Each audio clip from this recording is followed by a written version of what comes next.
To me, the key to making the perfect creamy pasta is to gradually add your ingredients little by little. This is how I make my creamy chicken salmon pasta. Off camera, I seasoned my proteins, which is salmon and chicken.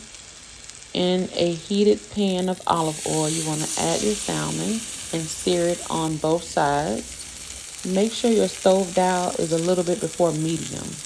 I like to cover the salmon with a lid so that the middle can cook thoroughly. Now, this process is going to take you about 2 to 3 minutes. It's pretty quick. Do not walk away. Next, I drop in my chicken. No, we're not cleaning the pan. We're using the same pan. You'll know your chicken is done because it'll become more dense. Add your butter, real butter, not margarine, real butter. Off camera, I added a little bit more butter. Add some garlic. Gradually add some chicken broth. Gradually add some heavy whipping cream.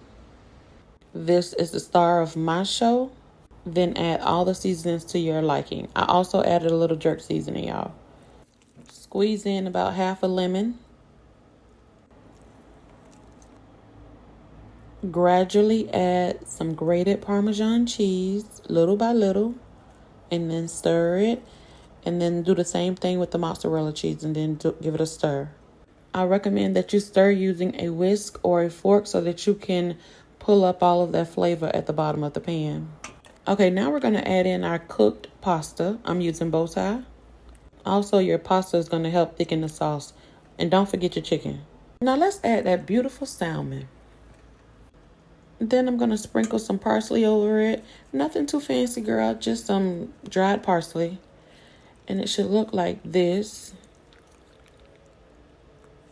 Delicious. Super duper simple. I literally use one hand to record and one hand to cook. I think a lot of times we just overcomplicate things and we don't have to. Let me know what you think. Enjoy.